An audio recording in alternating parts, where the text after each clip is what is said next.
SL hit हो गया। और जो मैंने ट्रेड शेयर की थी वो मैंने खुद भी ली थी, मेरा भी एसएल हिट हो गया। कोई बात नहीं, उसके बाद कोई और ट्रेड लेनी है हमने, क्योंकि जो हमारा एसओपी है यही है कि एसएल हिट हो जाता है उसको ट्रेड नहीं लेते हैं। ऑप्शंस आगे बहुत सारे बने कि ट्रेड जहाँ बन रही थी, पर शेयर नहीं की, क्योंकि मेन जो हमारा ऑब्जेक्टिव है वो अपना कैपिटल सेव करना। मैं हूँ गैरी और आप देख रहे हैं ट्रू ट्रेडिंग।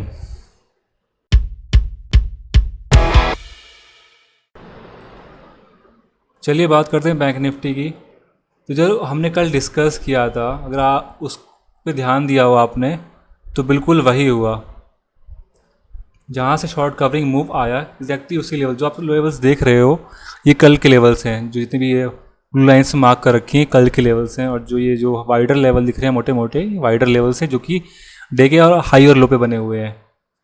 हमने बताया था कि अगर अच्छा खासा मूव जो आपको चाहिए होगा काफ़ी पॉइंट्स के लिए, जिसके अलॉन्ग आप एक पोजीशन या स्विंग ट्रेड ले सकते हो, उसके लिए ये जो वाइडर लेवल्स हैं ना इनको तोड़ना पड़ेगा, क्योंकि काफ़ी दिनों से, कम से कम 4-5 दिनों से ये इसी रेंज में जा रहा है और इनकी दोनों तरफ काफ़ी अच्छी कॉल पुट राइटिंग हो रखी है। तो जिस तरफ तोड़ेगा ना उस तरफ थोड़ा सस्टेन करने पे अच्छी खासी आपको मूव मिल सकता है, क्योंकि वो जो बैठे हैं कॉल राइटर्स और पुट राइटर्स उनको भी एग्जिट करना पड़ेगा, प्रीमियम उनका स्पाइक करेगा। उसके अलावा इन बिटवीन हमने कल बात की थी इन लेवल्स की। आज खुला ये 37,405 के अराउंड खुला, खुलते ही इसने रिजेक्शन दे दिया। तो रिजेक्शन दिया तो मैं सोचा कि रिजेक्शन क्यों दे रहा है, इधर इसी यहाँ पे कोई लेवल भी नहीं है। तो जो अगर आप ध्यान इसको 1 मिनट पे करते हैं थोड़ी क्लैरिटी के लिए, 3 मिनट्स पे कर लेते हैं। उसके बाद देखिए यहाँ से असल में एक ट्रेंड लाइन बन रही थी, इसको इसने ना उस ट्रेंड लाइन को रिस्पेक्ट किया बस, और कुछ नहीं किया। एग्जैक्टली देखिए 1 2 3 4 5 एकदम इसी बिल्कुल इसी ट्रेंड लाइन पर तोड़ते तोड़ते आया। इस ट्रेंड लाइन को हमने ज़्यादा ध्यान नहीं दिया था, तो इसीलिए ये प्राइस एक्शन जहाँ पे फॉर्म हुआ कि इसने यहाँ से रिजेक्शन मारा। यहाँ पे कोई लेवल नहीं था, हमने कोई लेवल मार्क भी नहीं था, फिर भी इसने यहाँ पे रिजेक्शन इसीलिए इसने यहाँ पे रिजेक्शन लिया, क्योंकि यहाँ पे जो ट्रेंड लाइन आ रही थी उसके नीचे खुला।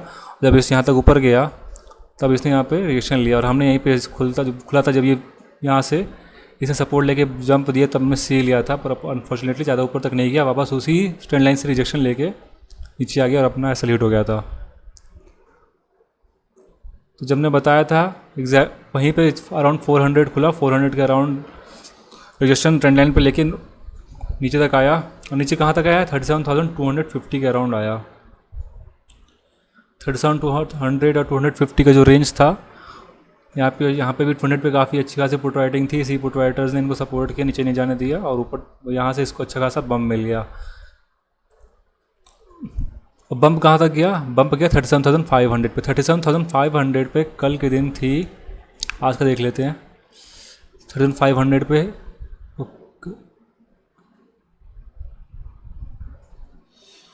और एक खुल रखा है बैंक निफ्टी 13 अप्रैल का। ओके 37,500 ओके 37,500 पे अभी हैं 34,000 कॉन्ट्रैक्ट्स। कल अराउंड 42,000 थे, उसके पहले 50,000 थे, तो ये धीरे धीरे एग्जिट मार रहे हैं, पर अभी भी यहाँ पे 34,000 कॉन्ट्रैक्ट्स हैं। तो जो इतने कॉन्ट्रैक्ट्स यहाँ पर हैं, जो बंद यहाँ बैठे हैं स्टॉक कॉल राइटर्स, इन्होंने ही 35,000 जो लेवल था उसको प्रोटेक्ट किया। हल्का सा ब्रेकआउट दिया पर सस्टेन नहीं कर पाया, कन्फर्मेशन भी नहीं था, वहाँ से अच्छा खासा मूव मिला, नीचे गिर गया। कहाँ तक गिरा 37,320 तक गिरा। यही 300 के लेवल में थोड़ा देर घूमता रहा, वापस इसने यहाँ से सपोर्ट लिया, और फिर से इसने जो आज डे का जो इनिशियल स्टार्ट था डे का, वहीं से इसने वापस रिजेक्शन लिया, और फिर यहाँ से इसने सिमेट्रिकल ट्रायंगल ये पैटर्न बना दिया। सिमेट्रिकल ट्रायंगल पैटर्न बनाता गया, काफ़ी कम 3-4 घंटे तो बनाया। अराउंड 12 बजे के अराउंड, 11:30 के अराउंड 11:30 इसने यहाँ पे ब्रेकआउट दिया। अब इसने अगर ये यहीं पे दिखता है कि ये जो हमारी जो टाइम फ्रेम होता है ना, उसकी इंपॉर्टेंस यहीं दिखती है। अगर आप लोअर टाइम फ्रेम पे होते हैं ना 5 मिनट्स 3 मिनट्स 2 मिनट्स तो 1 मिनट, तो ये ना आपको यहाँ पे एक ब्रेकआउट दिखता, तो ये असल में फॉल्स ब्रेकआउट था। ये ट्रेड मैंने खुद भी लिया था, और वो मेरा वो असल हिट भी हुआ था। यहाँ पे मैंने टूटते पी ले लिया था, क्योंकि मैं 5 मिनट टाइम फ्रेम पे स्कैल्पिंग ट्रेड कर रहा था। कोई नहीं, तो यही है, इसलिए कहते हैं कि जब आपको सस्टेनेबिलिटी देखनी हो तो हमेशा 15 मिनट के टाइम फ्रेम पे देखें, तो अच्छा आपको वहाँ से एक अच्छा कन्फर्मेशन मिल सकता है। लोअर टाइम फ्रेम पे सस्टेनेबिलिटी नहीं दिखती क्लियरली। तो यहाँ पे अगर 15 मिनट पे देखते हैं हम लोग, 15 मिनट्स पे देख लेते हैं, तो कहाँ गया ओके देखिए 15 मिनट्स पे सस्टेन नहीं किया था, वापस चला गया था। तो यहाँ जिसने 15 मिनट पे देखा होगा उसने सस्टेनेबिलिटी देख ली होगी, नहीं हो पाई और उसने ट्रेड ना लिया हो। और जिसने लो टाइम फ्रेम पे देखेंगे तो 5 मिनट्स पे तो इसने तोड़ दिया था। और जितना आप लो टाइम फ्रेम पे जाएंगे उतना क्लियरली आपको उसमें और दिखेगा तोड़ते हुए, और तोड़ नहीं पाए। वापस यहाँ से सपोर्ट लेके अच्छे से तो फिर उसने अपर साइड में रिजेक्शन किया। मैंने यहाँ पे डाउन साइड इसलिए भी लिया था कि सिर्फ तोड़ने पे नहीं लिया था, इसलिए भी लिया था कि जब जिस साइड से आता है सिमेट्रिकल ट्रायंगल बनता है तो उसी साइड पे उसके कंटिन्यू करता है। जहाँ पे ये ऊपर से आ रहा था तो मुझे लगा ये नीचे से तोड़ेगा, क्योंकि ये सिमेट्रिकल ट्रायंगल की जो प्रॉपर्टीज़ होती हैं वो यही कहती हैं कि जिस डायरेक्शन में ट्रेंड जा रहा है उसी में होता है, उसी में उसका नेक्स्ट मूव उसी में रहता है। पर अनफॉर्चुनेटली वैसा नहीं हुआ, कंफर्मेशन के लिए वेट नहीं किया, पहली एंट्री मार ली और ऐसा लेट हो गया। कोई बात नहीं, रिकवर वो हो जाएगा। आगे की बात करते हैं।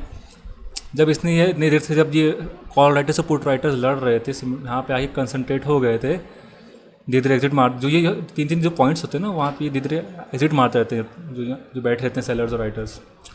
यहाँ पे जहाँ जो बंदा यहाँ पे हैवी हो जाता है वही उसी तरफ डायरेक्शन मूव लेता है। तो यहाँ पे हमारे पुट राइटर्स हैवी हो गए, यहाँ से उन्होंने जीता अप मूव दिया। अप मूव कहाँ तक दिया, 37,500 तक अप मूव दिया, जहाँ पे फिर से कॉल राइटर्स जो हमारे बैठे हुए थे अच्छे खासे, उन्होंने एक अच्छी खासी रेजिस्टेंस प्रोवाइड की और ज़्यादा देर तक नहीं कर पाए। और फिर क्या हुआ, उसको भी तोड़ दिया।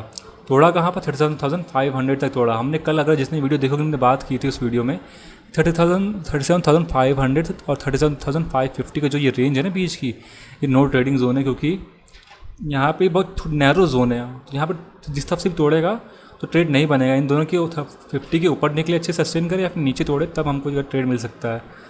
और फिर देखिए उसी के बीच में घूमता रहा, नहीं हो पाया। अगर जिसने कल बात ध्यान सुनी हो तो उसने ट्रेड यहाँ पर नहीं लिया होगा, क्योंकि नो ट्रेडिंग जोन तो हमने कल बात की थी, नहीं ट्रेड लेना है। तो वही हुआ, यहाँ पे इसके बीच में घूमता रह गया, क्योंकि लड़ रहे थे कॉल राइटर्स पुट राइटर्स, कुछ नहीं हुआ। बस यहाँ पर डीके हुआ, सेलर्स को फ़ायदा हुआ।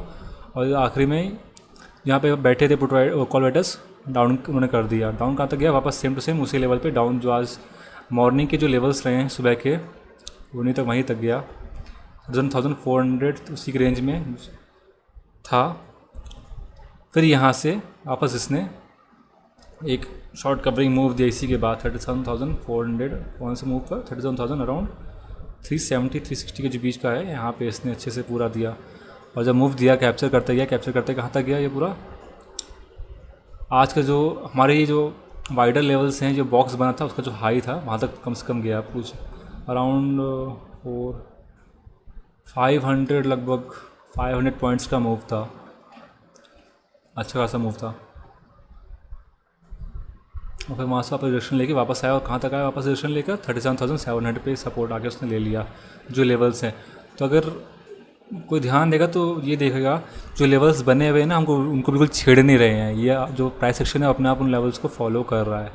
बस ध्यान कहाँ देना है कि जो नो ट्रेडिंग जोन है बीच बीच में, जो बहुत ही कॉम्पैक्ट कंसनट्रेटेड लेवल्स हैं, उनके बीच में जोन ट्रेड नहीं लेना है, किसी भी तरह का स्कैल्पिंग भी नहीं करनी है, क्योंकि बहुत अनसर्टिनिटी रहती है उनके बीच में। ट्रेड कहाँ लेना है, आप प्राइस सेक्शन देखना है कि कैसा कैंडल बन रहा है, उसको कैसा कंफर्मेशन मिल रहा है, रेजिस्टेंस ये जो लेवल्स है उनके अराउंड ऊपर से आ रहा है और नीचे से आ रहा है। चांस ज़्यादा हमेशा कब रहते हैं, रिवर्सल आने के। अगर ऊपर से आ रहा है तो आप प्राइस सेक्शन आप सब, अगर आप वैसे नहीं लेना होता है कि आप कोई भी आइडियोलॉजी कोई भी थॉट लेके नहीं मार्केट में आना है, कुछ भी नहीं लेना है, एकदम फ्री माइंड से आना है और जैसा प्राइस सेक्शन बन रहा है वैसा ट्रेड करना है। फिर भी अगर आपको लगना है कुछ पहले से कुछ थॉट रखनी है, कुछ आइडिया लेके आना है, तो हमेशा ये रखना चाहिए एक रिवर्सल का। ब्रेकआउट देने में हमेशा दिक्कत रहती है, क्योंकि हमारे पास डाटा नहीं होता एकदम उस टाइम का कि तोड़ के कैसा करेगा। हमारे पास डाटा होता है कि जो हमारे पास अवेलेबल डाटा है तो हम उससे पता कर सकते हैं कि यहाँ पे डाटा नीचे से जा रहा है तो यहाँ पर डाटा इतना अच्छा नहीं है, call writers heavy put writers नहीं है, तो रिवर्सल मिल सकता है। उसका डाटा हमारे पास पहले से रहता है, देख के हम बोल सकते हैं। पर एकदम से आ जाए पुट राइटर्स और तोड़ दें, वो उसका अनसर्टेनिटी हमेशा रहती है। तो हमेशा चांसेस रिवर्सल के ज़्यादा रहते हैं और रिवर्सल प्ले किया इन लेवल्स पे जा सकता है। बाकी ब्रेकआउट दे तो ब्रेकआउट देखना पड़ेगा सस्टेन हो रहा है कि नहीं। चांस सही रहेंगे, हमेशा कोशिश यही करने की जो आप ट्रेड ले रहे हो तो ध्यान से ट्रेड लें, कंफर्मेशन के साथ ट्रेड लें, क्योंकि अगर आपने ट्रेड ले लिया लॉस में चली गई तो आपको कुछ फ़ायदा तो होगा नहीं और वो ट्रेड लॉस में चली जाएगी। तो आप ट्रेड कोशिश करें कि वही ट्रेड लें जिनमें कंफर्मेशन गारंटी आपको ज़्यादा मिले, क्योंकि कम ट्रेड लें तो आपका जो कैपिटल है कम से कम वो तो सेव रहेगा ना, लॉस तो नहीं होगा। तो बस यही चीज़ है। और कल के जो लेवल्स हैं वो उसमें भी ज़्यादा कुछ नहीं करना है, सेम टू सेम जो इतने दिनों से लेवल्स चल रहे हैं ना, देखिए कब से लेवल्स चल रहे हैं वही लेवल चलेंगे आगे भी। जो अपर लेवल रहेगा 37,950 का, और अभी क्या हो गया है हम लोग थोड़ा इसको और क्लियर कर दे। 37,900 का भी यहाँ पे अब बन चुका है अच्छे से, 37,900 का हो गया। तो आपको ध्यान कब देना है, कल 37,900 का और 951 की जो रेंज है ना, ये हमारे लिए नो ट्रेडिंग जोन रहेगी, क्योंकि यहाँ से तोड़ेगा तो यहाँ से इसको सपोर्ट मिल सकता है। इसको तोड़े सस्टेन करें 951 को, तब आप ट्रेड ले सकते हैं, क्योंकि हमारे लिए कल के लिए नो ट्रेडिंग जोन रहेगी। 900 तक पहुँचे तो आप रेडी हो जाइए कॉल के लिए, अगर पुट के लिए। रिवर्सल देख लीजिए 1, 2 और 3, ये तीसरी बार जा रहा है। और जो मार्केट हमारा प्राइस एक्शन कहता है, जो हमारा हमने आज तक सीखा है कि तीसरी या चौथी बार में चांस ज़्यादा होते हैं, जो ट्रेंड चल रहा है रिवर्सल चल रहा है उसको तोड़ने का, तो इस चांस होता है कि तीसरी बार में तोड़ सकता है इसको। तो हल्का सा ये आइडिया आप रख सकते हो कल के लिए। बाकी ये लेवल्स है ऊपर का, ये बीच का, ये नो ट्रेडिंग जोन रहेगा। 850 जो हमारा पहले का लेवल चल रहा है, ये हम उसको मेंटेन रखेंगे। उस पर जो कल देखते कैसा प्राइस एक्शन बनता है। डाउन साइड में 700 का जो लेवल है वही रहेगा, अच्छा का सपोर्ट लिया हुआ है। और नीचे की साइड में वही 550 500 का जो लेवल्स चल रहे हैं हम लोग उन्हीं को मेंटेन रखेंगे, उनमें कोई छेड़छाड़ नहीं करेंगे। जो लेवल्स पहले थे वही लेवल्स सेम है, आज भी कुछ चेंज नहीं हुआ है। तो बस इन्हीं चीज़ों पे ध्यान दीजिएगा। ये हम बात रही बैंक निफ्टी की, चलिए निफ्टी की बात करते हैं अब। निफ्टी में आज फर्स्ट टाइम, मैं ज़्यादा ट्रेड निफ्टी करता नहीं हूँ, पर फिर भी लेवल्स की बात कर लेते चलिए। पहला लेवल डाउन का हो गया, जो आज से जो डे का ले होता है ना, हमेशा उसको पहले आप लेवल हमेशा मार्क कर लीजिएगा, डे का लो और डे का हाई। ओके, जो डे का हाई था उसको आज उसी से उसने रिवर्सल प्ले किया। देख लीजिए, हमने जो पहले बात की थी ना, रिवर्सल का ज़्यादा चांस होते हैं हमेशा, तो वही रिवर्सल भी खेल सकते थे आप। तो पहला तो हो गया 17,442 और 17,593। जो दो लेवल्स है वाइडर लेवल्स हैं हमारे, तो इनको थोड़ा मोटा मोटा कर देते हैं। डे लेवल्स हैं हमारे, और कर देते हैं। ओके चलिए, इंटर डे लेवल्स मतलब ये वाइड डेली लेवल्स हो गए, इनके ऊपर अच्छा खासा मूव मिल सकता है। उनके बीच में स्कैल्पिंग की बात कर लेते हैं। स्कैल्पिंग के लिए पहले ही हमारा ये जहाँ से इसने ये जो बना हुआ है रेजिस्टेंस लेके वापस आ जा रहा है छोटा, यहाँ से छोटे छोटे जो स्कैल्पिंग अपॉर्चुनिटीज़ होती हैं उनको आप ले सकते हो। अब देखिए, तो यहाँ पे ना लाइन बनाने में नहीं हो पाएगा, तो हम यहाँ पे एक बॉक्स बना देंगे। इस बॉक्स के अराउंड अगर तोड़ेगा, उसके अराउंड उसके बीच में ट्रेड नहीं करेंगे। बॉक्स के जब बाहर निकलेगा ना, तब हम उसके अकॉर्डिंगली जो भी स्कैल्पिंग अपॉर्चुनिटी हमको मिलेगी तब हम करेंगे। तो इसके ऊपर नीचे हमको लेना है। जो बॉक्स है ना, ये अराउंड 17,526 का बॉक्स है। ये जो बॉक्स है देखिए आप, यहाँ से सपोर्ट लिया था, उनके दो जो कैंडल्स हैं उनके नीचे है। और जो उसका अपर साइड है, जो पीछे जो हमारे बने यहाँ से रेजिस्टेंस लिया था, शॉर्टर रेजिस्टेंस लिया था, उसके ऊपर का है ये। तो ऐसे बॉक्स बनाना होता है। तो ये ज़्यादा कुछ है नहीं इसमें। थोड़ा वाइडर एंगल, वाइडर लेवल पे देख लेते हैं 15 मिनट की चार्ट पे कुछ दिख जाए। ओके, इतना कुछ नहीं है। 1 आवर पे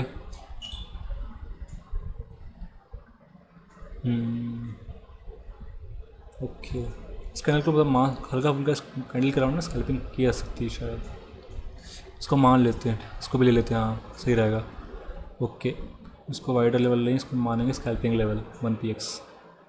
ओके, तो ये रहे कल के levels 17,593 on the upper side, 17,442 on the lower side, और लॉन्ग विथ 17,463। और बीच में जो ये ड्रॉ कर रखा है ना, ये काफ़ी कंसंट्रेट जोन है, तो ये नॉट श्योर जोन है, नॉट श्योर के लिए कि ना लें। तो ये हो गया आपका निफ्टी का कल का एनालिसिस। स्टॉक की बात कर लेते हैं, रिलायंस की।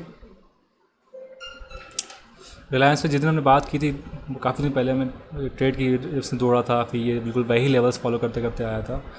अब इसमें बात कर लेते हैं। इसमें जो ये रहा है 2025 था हो गया ना, 2561 का जो लेवल है, और नीचे कर लेते हैं, बफर ले लेते हैं। ओके, 2560 का जो लेवल है, इसके अराउंड जो पैसेशन होगा उसी के हिसाब से हम लोग आगे ट्रेड ले सकते हो आप। अगर ऊपर तोड़ रहा है, नीचे तोड़ रहा है, चांसेस ऐसे रहेंगे कि हिसाब से जब भी जा रहा है कि नीचे तोड़ेगा। एक चीज़ और जो मैंने देखी है रिलायंस में, थोड़ा अगर उसको थोड़ा हाई चार्ट पे देखोगे आप, तो यहाँ से एग्जैक्टली वहीं से सपोर्ट लिया जहाँ पे अराउंड 23 मार्च को भी जैसे सपोर्ट लेके गया था। देखेगी एग्जैक्टली, देखिए यही लाइन जा रही है, देखिए ये यहाँ से इसने हाई लगाया था ना बिल्कुल अपना, उसी के अराउंड बिल्कुल देखिए। तो अगर इसको तोड़ता है ना, तो नीचे का डाउन मूव आपको मिल सकता है, और उसके अलावा ऊपर से आप रिवर्सल भी प्ले कर सकते हो। तो ये रिलायंस की बात हो गई। रिलायंस के अलावा चलिए एक्सिस बैंक की बात कर लेते हैं। एक्सिस बैंक पुराना बना रखा है। एक्सिस बैंक देख लीजिए, वापस उसी में आके जोन में, कई दिन पहले जो जोन ड्रॉ कर रखा था उसी में आके उसने कर लिया है तो हम भी वही करेंगे, जो हम कुछ एक्स्ट्रा ऐड नहीं करेंगे। 800 के ऊपर हम लोग, आप अपना लॉन्ग पोर्शन के लिए ट्राई कर सकते हो, अपना आइडियाज़ के ऊपर ही थॉट रखिए। और नीचे के लिए 7900, सॉरी इसको हम थोड़ा मॉडिफाई कर लेते हैं, नीचे ले आते हैं। ओके 795 का जो है लेवल, इसके नीचे आप डाउन मूव की सोचिएगा। और इसके ऊपर की बात थोड़ा उसको खींच लेते हैं, बफर लेके चलते हैं ना बिल्कुल, ताकि कोई चांस ही ना रहे। और जो 800 का लेवल है आपसे आप अप मूव की सोच सकते हो। और जब तोड़ेगा तो कहाँ तक का, ऊपर का तो कोई लिमिट अभी आप मत सोचिए, लिमिट ट्रेल करते रहिए। नीचे के लिए जो नेक्स्ट जोन था 785 का, नहीं तो इधर 792 का तो जोन है, 792 का, उसको आप ध्यान में रखिए। इनकी ये जो लेवल्स हैं कल के एक्सिस बैंक के लिए। HDFC की बात कर लेते हैं। HDFC में डाउन का लेवल दिख रहा है क्लियरली अभी से ही, ये है जहाँ से 2 बार रिजेक्शन आज ले चुका है, 1481 से। अब कल यहाँ से आके रिवर्सल भी सोचता तोड़ भी सकता है। ऑन द अप साइड जहाँ से इसने आज 2 बार वापस रिजेक्शन लिया था, बफर ले लेते हैं फिर से मैजिस पे 1500 का जो लेवल है वो। ICICI बैंक की बात कर लेते हैं। ICICI बैंक लग रहा है ओके, चैनल बना रहा है, चलिए चैनल कर लेते हैं यहाँ से।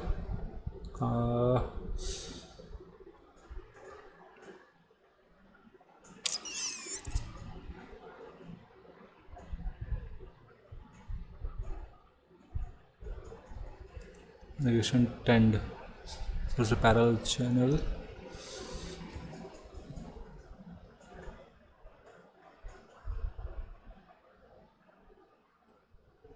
चैनल बना रहा है ना, इसके जो भी जहाँ जिस तरफ तोड़े आप खुद ड्रॉ कर लीजिए, जिस तरफ तोड़े उस तरफ आप अपना वो ले सकते हो, ट्रेड ले सकते हो। इन्फी की बात कर लेते हैं। इन्फी में अब जैसे उस दिन तय था कि इसके लेवल के नीचे ब्रेकडाउन आ सकता है, भाई ब्रेकडाउन भी आया था। आज की बात कर लेते हैं, चलिए पीछे आना पड़ेगा इसके, थोड़ा इसके लिए हायर टाइम में भी जाना पड़ेगा अपने को 1 आवर के। चलिए अब देखते हैं। तो पहला जो लेवल है यही वाला है, जो 8 मार्च को बिल्कुल लो बनाया था, जो कि 17,026 के नीचे। इसके नीचे आपको डाउन मूव मिलेगा, 1726 के नीचे आपको डाउन मूव मिलेगा। ऑन द अप साइड जो आज का डे का हाई था उसी को आप रखिए, डे का हाई को 1760 का जो डे का हाई था उसके ऊपर ही सोचिएगा। उसके बीच में देखिए स्कैल्पिंग और छुट्टी मिल जाए तो ठीक है, स्लो टाइम फ्रेम पे। तो जो डे का और हाई और लो है इनके बीच में ट्रेड करिए। आज भी पूरा रेंज बाउंड रहा। इन्फोसिस हो गया, ओके इतने काफ़ी है। तो ये आपकी जो भी बैंक निफ्टी थी और जो भी Nifty bank Nifty and stock analysis था आप देख लिया है। और जो भी आप ट्रेड लीजिएगा ध्यान से लीजिए, कंफर्मेशन पे लीजिए, बिना मतलब मेन जो आपका ऑब्जेक्टिव होना चाहिए वो है कैपिटल को सेव करना, क्योंकि कैपिटल होगा तभी आप ट्रेड ले पाओगे। कैपिटल नहीं होगा तो आप जितना भी देखते रहो आपको लगेगा आप ये ट्रेड मस्त था ले लेता, पर जब कैपिटल नहीं होगा तो ट्रेड कैसे करोगे। इसलिए कोशिश करना है कि आप जहाँ पे ट्रेड कंफर्मेशन मिले उन्हीं को ट्रेड कर लीजिए। जहाँ पे स्टॉप लॉस आपका जो लगा है उसको स्टॉप लॉस को रिस्पेक्ट कीजिए, हिट हो रहा तो हिट होने दीजिए, ज़्यादा उसको भी ट्रेल मत कीजिए। ट्रेल करना किसको, ट्रेल करना है अपने प्रॉफिट को, ना कि स्टॉप लॉस को। आज के लिए इतना ही, थैंक यू वेरी मच। अच्छी लगी वीडियो तो लाइक कर दीजिए, सब्सक्राइब कर दीजिएगा, थैंक यू।